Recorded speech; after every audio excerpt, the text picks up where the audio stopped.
piggybacking on that thought, I think one of the biggest problems in Washington D.C.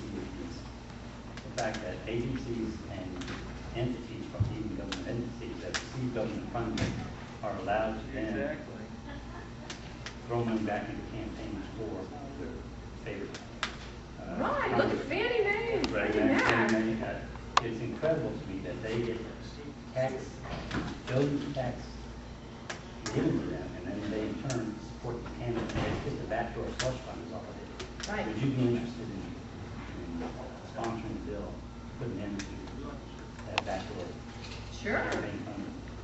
Sure, Yeah, I think absolutely. That is wrong. Because that's your and I's dollars. That's not Washington's dollars. That's what too many people have been there so long. I think it's Washington's money. That's your and I's money that we work hard for. And it's hard for us to pay that April 15th, write that check out. And that may mean forego upgrading your car or buying another coat or whatever and for your kid. And then they take that money that we send there and then pass it on to a politician. That's wrong. Whether take home or Exactly. Yeah. All right, now, piggybacking on that thought, that was a very good one in my opinion. We have a situation where our congressmen and our senators get paid a salary for doing what they do for the country, and it's quite generous when they retire. Throughout the years, when they reside up there in D.C. and run for office, they are allowed to build up a campaign fund.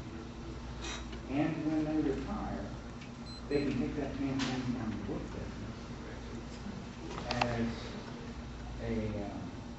well, they can take it with them when they retire. Those end up being de facto payments to our politicians. I have to check into that because as far as I understand, your federal election, your campaign fund is separate, then you don't get to You don't get to take that with you. Not, I don't think so, but your retirement is a very legitimate issue. It's too generous. We need more public servants, not that. And I don't know how much Ike's retirement is, but it's got to be huge after 34 years. So that's. I have another question. What happens to that campaign? I'm not sure on the federal level. I know at the state level, you can disperse it back different ways, return it to the voters, or the contributors that you contributed. That's at the state law, and you can give it to charity. So that's how state funds are dispersed when you end your campaign. I'm not sure about federal. That's a good question. I'll have to find out. Same there. Same thing, federal level. Yeah. Okay. Did you want to say something? Yeah. We're talking about the same thing. Many of them, after they've been there for quite a few years, they get 2 and 3 times as much as they get when they're in office. I know. And that is absolutely wrong. It is. I totally agree. That's crazy.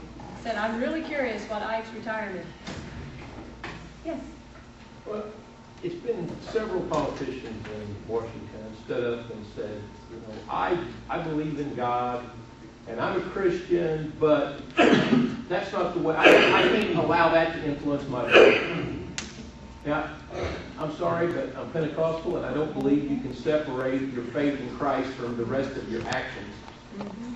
Should you be elected, are you going to be separating your faith from your vote, or is that something that you have to do, being a Christian, is vote your faith first?